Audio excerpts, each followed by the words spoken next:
Hey guys! I'm back again with another nature-inspired acrylic paint pour. In this series, I'm taking images of colorful reptiles and using an online color picking tool to choose a palette. From there, I use the palette as a guide when mixing my acrylic paint colors. I'm using the bloom method for these pours, which involves a mix of house and acrylic paints. In today's video, I'm using the color palette I chose for the Mount Hanang Dwarf Chameleon. This guy is a bit more on the pastel side compared to the last chameleon I worked on.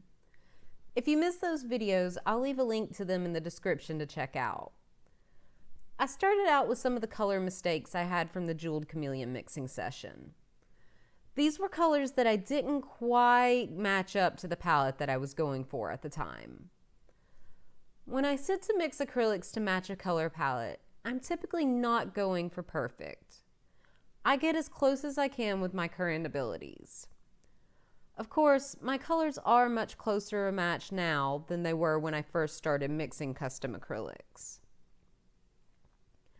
Unless you're going into palette matching as a color theory expert, you are probably going to end up with some mistakes along the way. Don't get discouraged during the mishaps.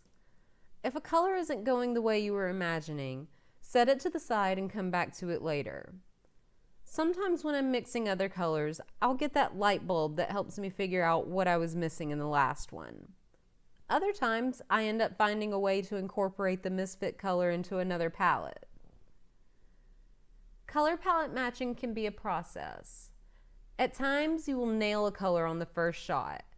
It'll be one of those that you can tell exactly what colors need to be thrown together in order to achieve it. Other colors may be a bit more difficult to see.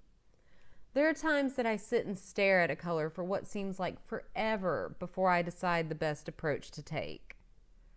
It can take patience and a lot of trial and error, but the results are incredibly rewarding. In case you're new to the channel, I want to give a quick rundown of what all I'm using while mixing for this palette. As I said earlier, I'm using the bloom method.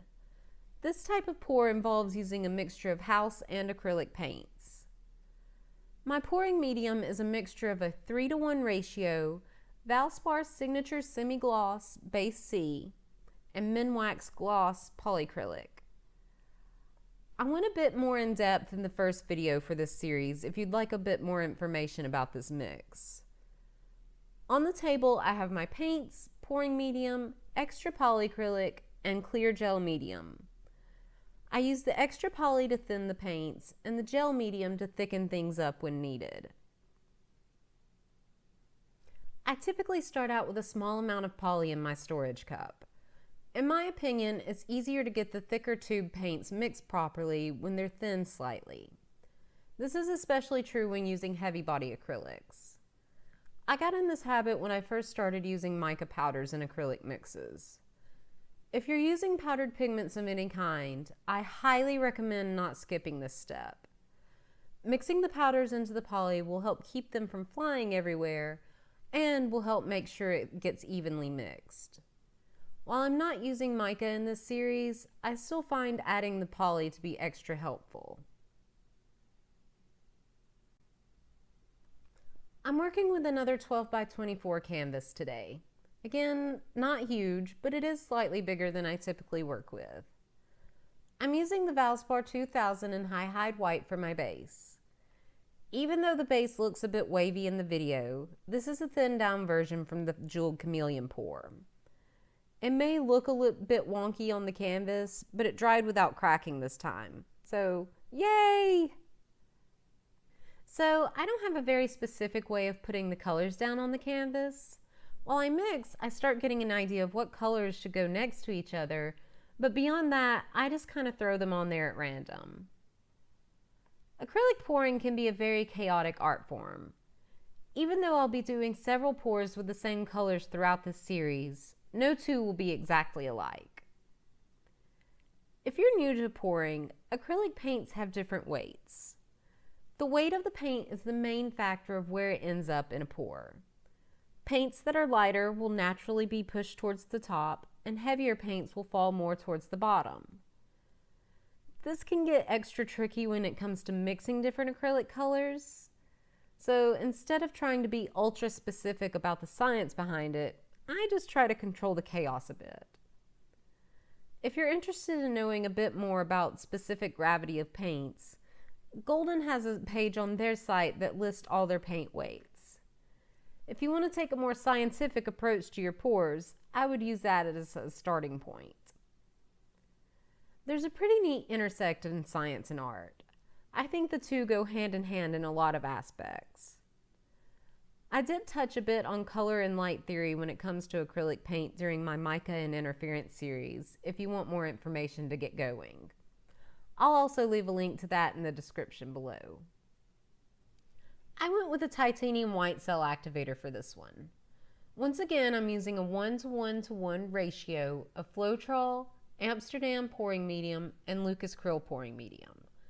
To this mix, I add drops of Minwax pre-stain. If I were to mix up 1 ounce of each medium, or 3 ounces total, I would add in about 6 to 7 drops of the pre-stain. This is a complex recipe that not everyone will have the supplies for. If you do not have these extra pouring mediums, use a combination of Floetrol and the pre-stain. I would start by adding 2 drops of the pre-stain per ounce of Floetrol. The purpose of cell activators is to break the tension of the paints. That, in turn, affects the densities of the paints and changes their natural position. The oils and additives in the pouring medium end up surrounding bits of paint and pulling them apart. So, while you can get cells by moving paint around on top of each other, we use the cell activators, or silicone oils in some cases, to help break the tension and pump up the cell process. With this canvas being larger than I normally work with, I spend about 35-40 minutes fiddling with it. I've tried to speed up most of it and skip through some of the more boring parts. When I finished, I wasn't quite sure how much I liked it. To be fair, I did this one directly after the Jeweled Chameleon on the same day, and the palette change is pretty striking. Now that it's dry, I really love the way it came out. The colors are a lot softer than the ones I typically mix up.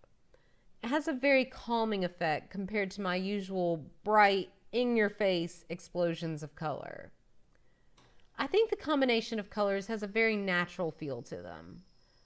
Overall, it's grown on me. In the next video, I'll take the Dwarf Chameleon colors to a smaller canvas. For that one, I'll be using a new color of cell activator, and since it's smaller, I'll be spinning it out. So far, I only have the 2 pours for this chameleon. I still have plenty of the colors mixed, so there may be more in the future. For now, the next one I'll be working with is the Panther Chameleon. I know, a lot of chameleons, but what can I say? They are incredibly colorful.